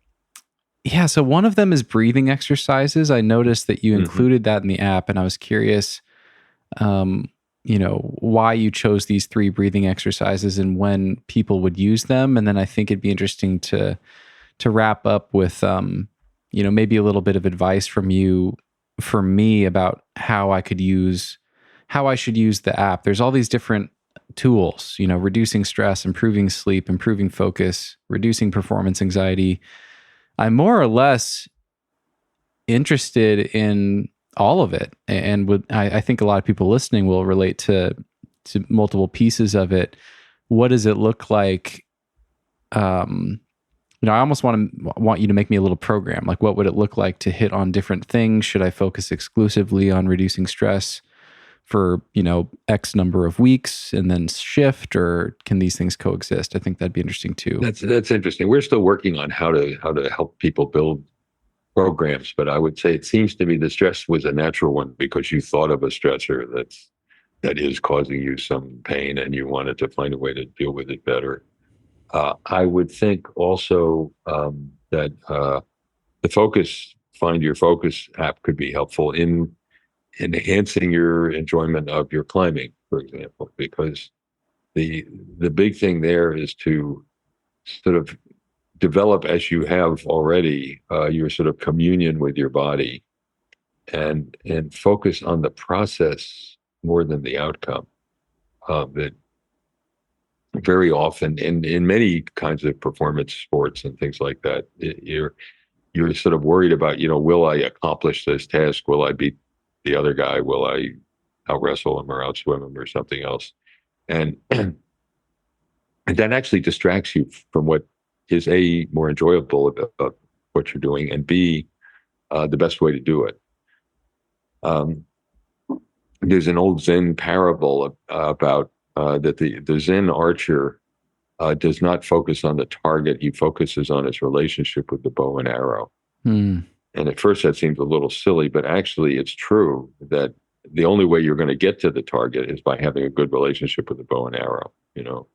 How you hold it, how you aim it. But if you're focusing too much on the target, you're getting distracted from what your body and your mind need to do to make it happen. And I think the same is true with climbing, that what really counts is your relationship with your body and its relationship with the rocks and the line. And you certainly hope things will go well and you'll get to where you want to go in the time you wanted to do it, but that's not what to pay attention to. And it's frankly less fun. It just makes you anxious if you think about, oh God, will I, get to this and, do this within this amount of time and all that. And instead, if you're focusing on relating to your body and how it connects with the rock and how you choose your next move, it's more fun and you'll do it better. Now, you know a lot more about climbing than I do, but that's my impression. And I see your head nodding, so that's a good sign.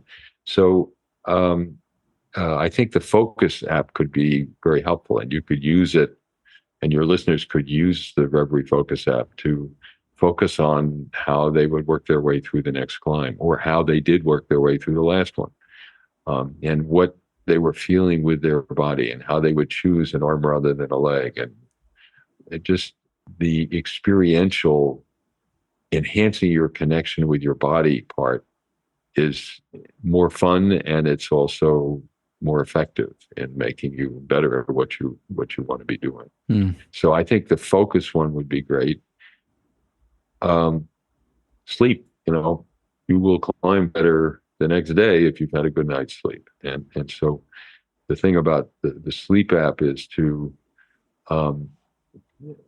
not let whatever you're preoccupied with as you're trying to go to sleep interfere with the parasympathetic rest and digest activity of your autonomic nervous system that lets you go to sleep.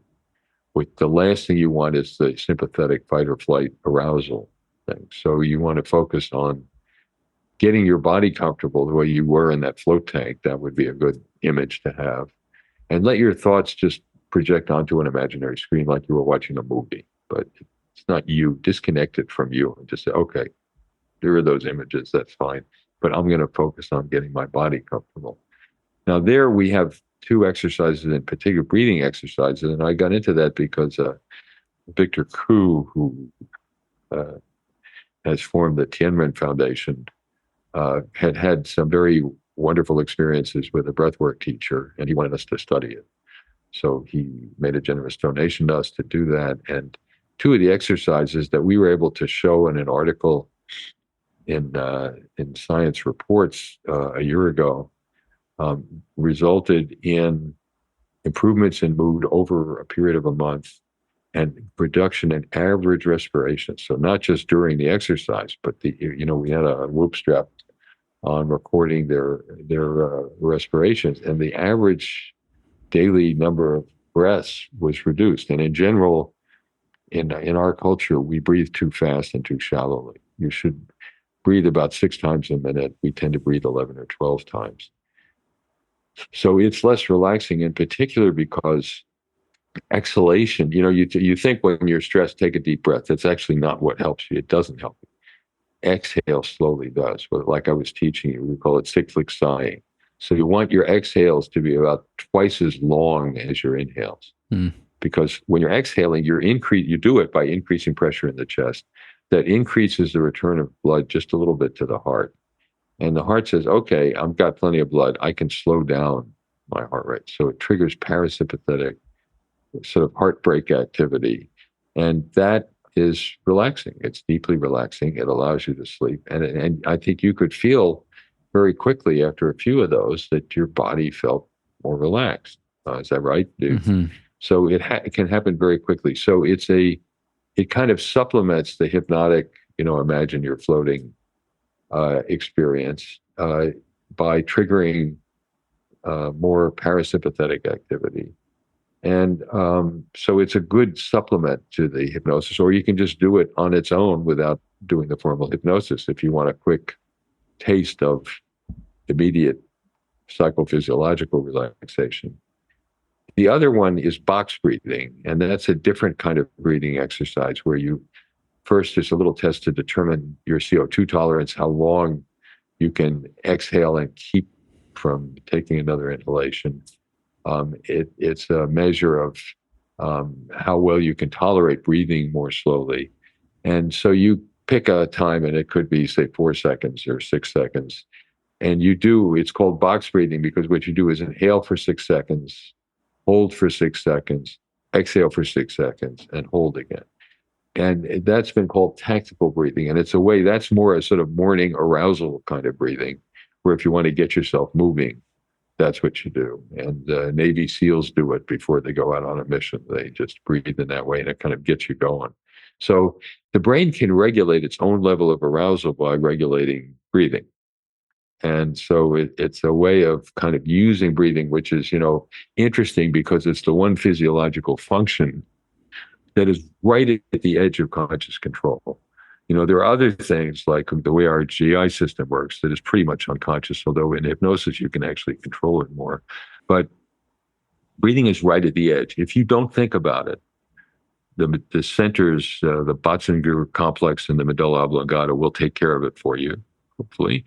But you can easily, kick in, and take over and drive and drive your breathing. So it's a link between brain body activity that allows you to control your level of arousal easily, but you can just let it go on its own if you don't want to. So we included those as 2 additional ways of managing your level of arousal and enhancing your mind-body control.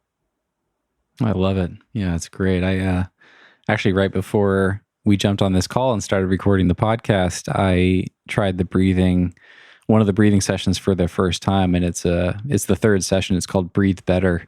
It's literally 1 minute long, and but essentially all it has you do is just just do that once, and that's right. I felt better. I felt more relaxed. I felt like I was breathing more deeply, and I plan to use that as a tool. I learned about something really recently. I just did this interview with my friend Neely Quinn, she's become a certified life coach and is working with climbers on their mindset. And I found that conversation really helpful. And she introduced me to the concept of email apnea. Have you heard of that? Oh, I did hear something. I don't know much about it, but I did hear something about that. People just to sort of hold their breath and stop breathing while they're reading email. And it's essentially what you were talking about. Like we breathe shallow, we have these short little breaths, and we're almost hyperventilating when we're in like an intense work state, in this kind of fight or flight, like trying to make things go away on our computer, trying to make these emails go away and get to the bottom of the inbox. I definitely experienced that with email, also with, working on the podcast. I'll catch myself holding my breath for like pretty long periods of time when I'm like tense and working. And so, I'm really excited to explore the breath work side of things more as well. I'm glad. And there is, sighing, we call it cyclic sighing. Sighing connotes acceptance. That's what people do when they're, it's sometimes a little sad, but it indicates you're not fighting it. You're accepting whatever is going on. And people sigh when they're sad or when they're grieving or something. And so I think it's the non-fight or flight response to stressors. That's how it is. But it will help you physiologically deal with it better because you're not creating more tension and interaction by struggling with it. You'd say, that's what it is. What can I do? And you're also reducing that sense of time pressure. I have to do it now, and I have to do this and then do that. Just take things as they come. And so it's a much more kind of Zen, accepting, comfortable way of dealing even with things that are stressful, because you're accepting them, you're not struggling with them. And then that's overlap with meditation too, that you have that sense of just having open presence. And it's a little bit like that in a hurry, helping your body breathe more slowly and more comfortably. Mm. As far as putting all this together, I mean, is it as simple as, okay, I'm about to go climbing, I'm going to do a focus session to help improve my focus when I'm out climbing. Oh, I'm having a work day, I'm a little bit stressed about such and such, I'm going to have a reduce anxiety session. Oh, I'm about to go to sleep and want to relax and wind down for the evening because my brain is spinning, I'm going to do a sleep session. Is it that simple, or do you have any recommendations as far as like scheduling, consistency, anything along those lines? Well, we're still working on that, but you've articulated it very well. And I would say a great starting point is exactly what you said. When you come up upon a situation where you want to prep for a climb, get ready to face the day, get to sleep, do that exercise. Take a couple of minutes and do it. And we have brief ones that, as you say, are just a minute, or others that are 5 to 7, and then some longer interactive ones that are 7 to 9 minutes, but not very long. So yes, use it when you need it, and we are developing some more complicated algorithms, like in the hypnopharmacy thing, where you say, here are my challenges, work, stress, I want to stop smoking or something, and we'll develop a schedule for you of how to do it. I'd say in general, when people start with Reveri, try and do it 3 or 4 times a day at first, so that you get comfortable with it. You know what it is. And then over time, you can choose to use the one that addresses the issue you're dealing with. But it's good to get familiar with it, because just as you've had this pleasant discovery experience and enjoyed learning about it and seeing what happened, that will help you to incorporate it as a natural part of the way you deal with things.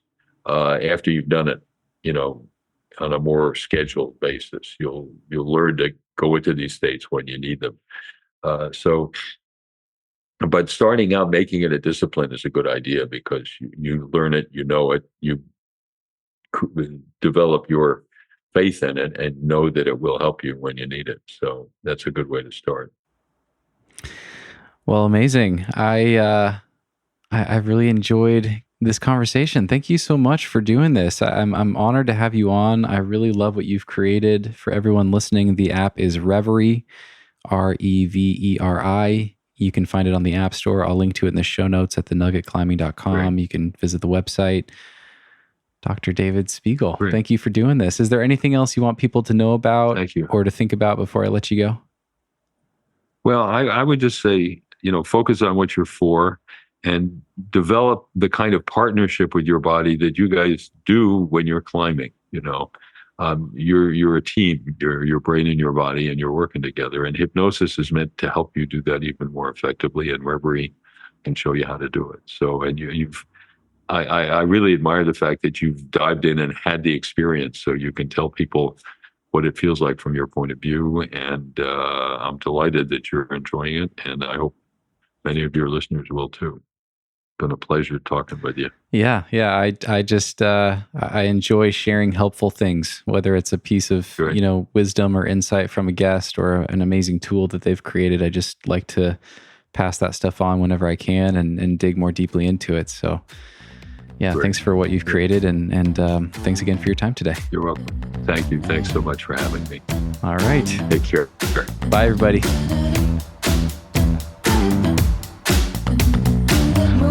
Hey friends, hope you enjoyed that conversation with Dr. Spiegel. If you want to try out the Reveri app, Dr. Spiegel and his team are giving all of you, my listeners, 2 weeks for free using the custom link right there in your podcast app. If you scroll down, I'm not getting anything for promoting it other than having Dr. Spiegel on the show. I just really enjoy using the app. I'm still using it. I think it's really cool, and I really encourage you all to check it out. One more thing before you go, I did something really fun for patrons this week. I took the section of the podcast where Dr. Spiegel did the hypnosis session with me to reduce stress and anxiety, and I cut that out of the episode and re-edited it, and I put that on Patreon as a follow-along session. So I cut out the parts of me talking, I cut out some of the conversation back and forth, and really stripped it down to just a simple follow-along session that you guys can do on your own. So if you want to go that route rather than downloading the app, this is another great excuse to help out the podcast. You can become a patron for just $5 a month, and you can go do that follow-along self-hypnosis session whenever you want. You can save it in a playlist on Spotify and revisit it anytime. It's like 7 or 8 minutes long, and you can do it at home. So yeah, thought that was really fun. I hope you guys enjoy this. I'm really curious to hear what you all think, and I'm curious to hear from those of you who give self-hypnosis a try. I'm curious to hear what it does for you and what your takeaways are, and whether it helps you in your life, how it helps you in your climbing. Yeah, reach out and let me know. That'd be really cool to hear more about. All right, much love to all of you. Thanks for listening to the very end. I hope you have an amazing week, and we will see you next time.